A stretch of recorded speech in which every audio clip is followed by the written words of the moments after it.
Games oftentimes have the tendency to slip away from us. You remember playing them and loving them, and then you forget about them after putting it down for the final time. Or the game changes so much that it drives the player base away because it wasn't the game they remember playing. This has happened to me dozens of times. Call of Duty with the boys, Minecraft, even Roblox games.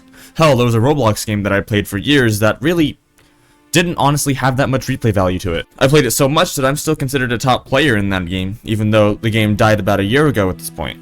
The same thing will eventually happen to Outcome Memories. It's already started happening, really. Eventually the game will be abandoned, or the player count will die, and then everyone just moves on to the next big game. However, I wish to keep a catalog of every major version of the game as a sort of retrospective series, I call it, for people who wish to see, the original version that got people hooked. People will forget about the stepping stone of the game, and I wish to make it my mission that people don't for as long as possible, and describe what went wrong in the newer versions. That being said, if you liked the video, like it. If you dislike it, dislike it. Subscribe and join my community Discord. And let's start the journey of Outcome Memories.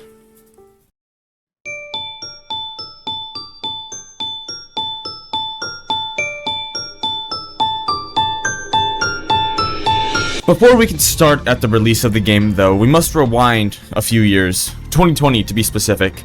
During the lockdown years, Roblox was exploding in popularity, obviously because of how accessible it was, and since no one really had anything else to do, Roblox was a go-to for many people. During this time, there was a specific Roblox game that had come out to great success, Sonic.exe The Disaster. It was a fun and addicting game in a time in Roblox where asymmetrical games weren't the most common thing in the world yet. Of course you had a few. You had Bear, Piggy, Stop It Slender, Survive the Killer. I can't really think of any others that were around at that time though. Sonic.exe The Disaster was different. While all the other games you played, you could theoretically win by hiding, this one was a completely team-focused game on fighting back until the exits spawned and you could escape. The objective is survive, unlike games like Piggy where it was closer to a granny game having to solve puzzles to escape instead of fighting back.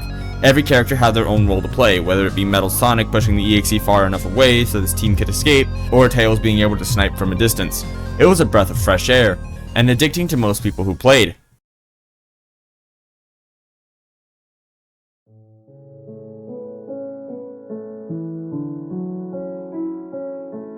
Of course, Sega took the game down because it was making money, which left kind of a hole in the asym genre. Of course, there was a bunch of copycats and fan games of the original, but none of them quite hit the same as the original game, be it player count, or bugs, or any other numerous issues. It wouldn't be this way for long, though.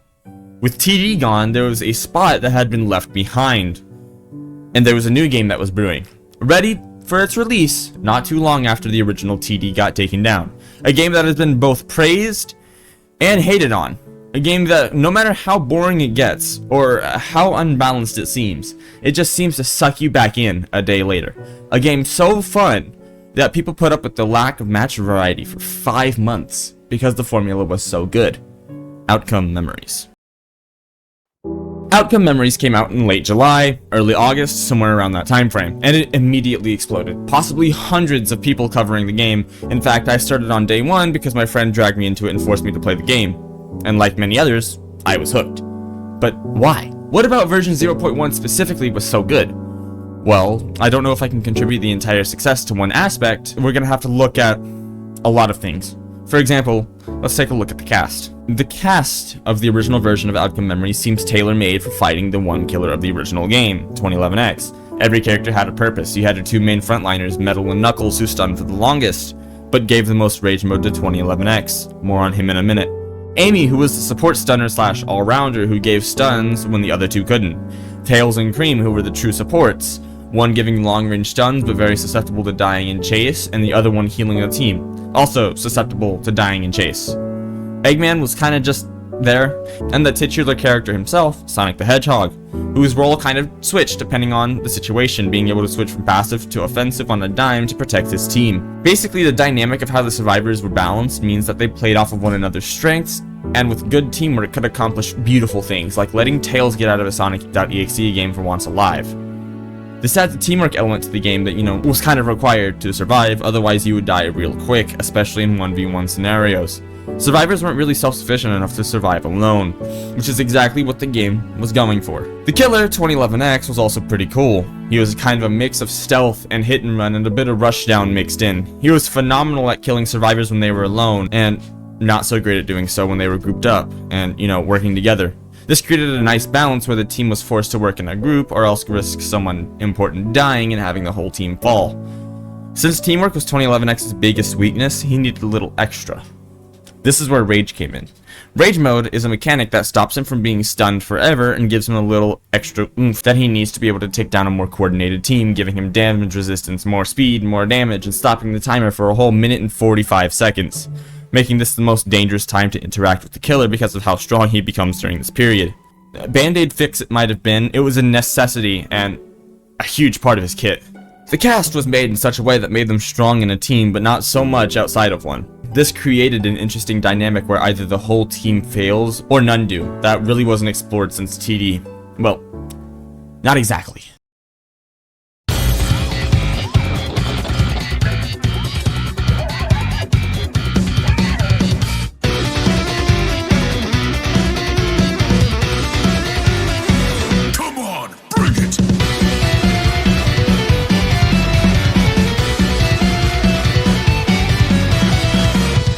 Last Man Standings were quite possibly the most engaging part of the game, a constant chase that forces both sides to be at their absolute best in order to win, an absolute cinematic masterpiece of gameplay and music to make the moment feel intense, since, well, in lore you are fighting for your life. If a Last Man Standing or LMS is activated, you were given a whole array of effects, such as being healed to 65 health, being given damage resistance, and even being able to go as far as to make one of your abilities way better with a much shorter cooldown and wind-up, such as with Tails. The music, along with fighting for your life, and the adrenaline that it gave you, I suspect, is one of the main reasons people coming back so often. It was a real treat to hear some of these in-game. There is a reason that almost every single one of these OSTs have over 1 million views, and they deserve every single last one of them. There was one outlier though, where Sonic's Last Man Standing was much weaker than the others because of his passive called Guilt, making him take a massive 56 damage per hit, which is more than Rage Mode gave in gameplay. This really wouldn't have any consequences, though.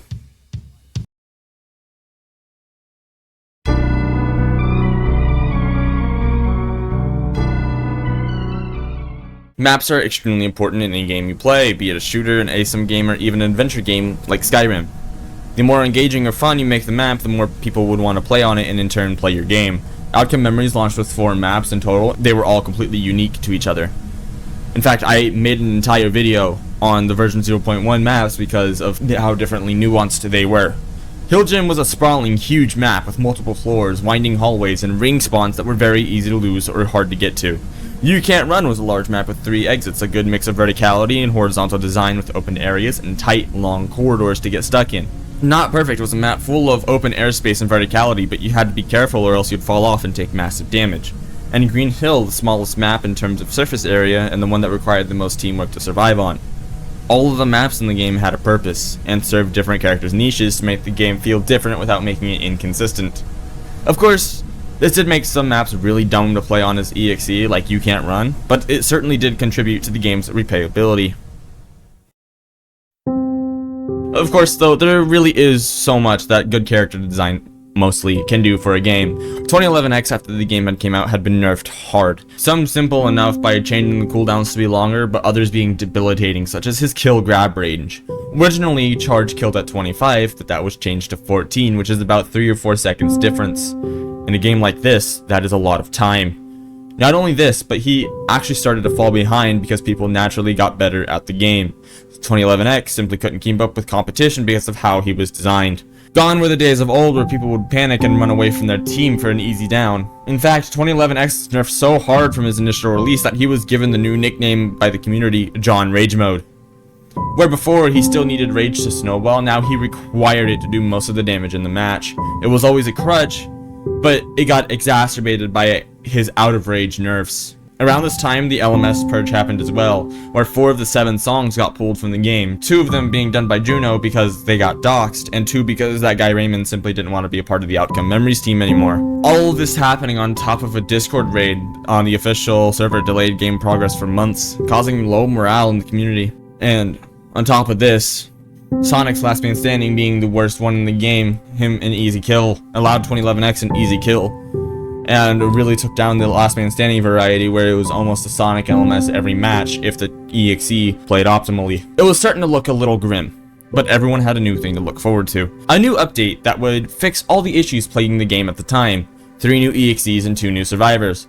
Dubbed the TD update, version 0.2 was going to bring the 2 EXEs from the original TD into Outcome Memories, Tails Doll and Colossus, and 2 survivors from the game too, Silver and Blaze.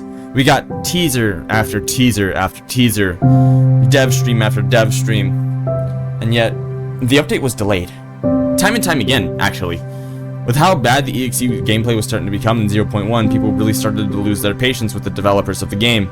They, after all, seeing content that they can't play be played by people like Altaz and Romeo while they were stuck with the same things they had been for months, kind of leaves a bitter pill in people's mouths. Video after video came out, people were ready to riot on the streets. Having to watch people play the same content that was promised to them before is demotivating to do. Rising tensions made the community bitter, the devs demotivated, and overall things started to become toxic for everyone. Add on to the gameplay that really wasn't cutting it anymore, and there was a reason why there were so many videos. People didn't like 2011X anymore, he wasn't perceived as powerful and couldn't do anything against a good team. This made people not want to play EXE, which is bad for a game that has a player-controlled killer, because without one side, there is no game. People didn't care though, they hated playing EXE and would rather server hop than play him. There wasn't a single server you could go in where 95% of the people had EXE chance turned off. And yet, they kept coming back. After all, it was a game that was tailor-made to be as fun as possible, and it exceeded. There really was no other game like it, and was fun if you didn't have to play EXE. And hell, you could still enjoy yourself even if you did. That was the simplicity of it. A game that really didn't turn stale even after months of the same thing, because every little thing was balanced around each other to give a perfect little vacuum. Well, until December 13th. December 13th marked the release of the long-awaited new version of Outcome Memories. It promised to fix old bugs, give new cosmetics, new killers, new survivors, new maps, and revamped old ones. By all accounts, it should have been an absolute smash hit of an update. I even got to stream it to like 50 people when it first launched, after a few hours of delay of course. It was fine, I guess, but I was underwhelmed. The update had taken months to get here, and while sure the game did feel more varied, it lost the careful balancing that it had gotten before. Colossus and Tripwire were fine additions to the game, sure, but in adding them in, the game had lost most of its charm. Every character had been balanced around 2011X, and that balancing trend doesn't quite translate into a killer that, well, that isn't 2011X. New map issues arose too. Angel Island was a mess to play on because of how bad it felt to play on with its new invisible walls and insistent collision on every little corner of the map. Mystic Cave was and still is heavily survivor-sided, even worse than You Can't Run in 0.1, and that was one of the biggest complaints of 0.1 was You Can't Run. And Green Hill was certainly too big, and not a change that many people asked for because of how well the original Green Hill worked in 0.1. The survivors were overtuned in a way that no one could have ever anticipated, with Silver having the capabilities to have infinite loops on nearly every map, and Blaze, she was okay, honestly. She only really needed small tweaking, but everything else in the update felt almost rushed, which is strange considering they had a long time to get everything out. We didn't even get everything we were promised on release, and as of writing this script, Fleetway still hasn't been released, which might not be the worst thing in the world considering I still think he would be way too oppressive for the current gameplay loop. People still think Tripwire's movement is oppressive, and she can't fly, but that's a different topic for a different day and probably a different YouTuber. The point is, the update did not live up to expectations, which is frustrating considering that the reason the game took so long is so everyone could be balanced properly for release. The issues became even more apparent when Colossus was heavily nerfed into a state arguably worse than 2011X pre-0.2 version. The update had promised to fix Outcome Memories, had left a sour taste in many people's mouths. It felt rushed, untested, and otherwise bland. The drama regarding Astronova didn't exactly help either, considering it costed us another musician on the team and took even more morale from a community that had been losing said morale for quite some time. Funnily enough, this wasn't even the only drama to happen within 30 days of the update's launch, with me having to write this script several times because of the drama that has been happening, such as the drama with Raven and Altaz, who framed working with Raven as constricting and demoralizing, and causing the game to be shelved and stop development entirely.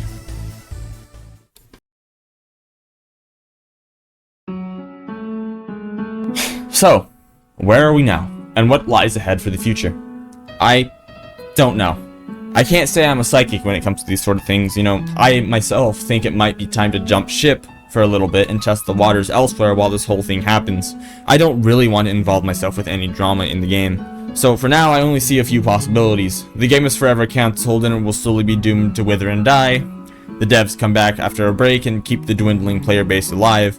Or they come back and explode in popularity again with a new update. It's really hard to say. Things like this tend to go many different ways. I do wish this game the best though. It was a game that got too ambitious. It showed off things that just weren't ready and failed to meet deadlines. Poor communication, poor community management. It could be any of these factors. But I wish the Outcome devs good luck on their future endeavors. If you enjoyed the video, like and subscribe, and hey, maybe join my community Discord. It's certainly a fun place where I can talk to people who watch my videos. And remember, you're absolutely phenomenal. I am Sarcasm, and this is the entire Outcome Memories retrospective.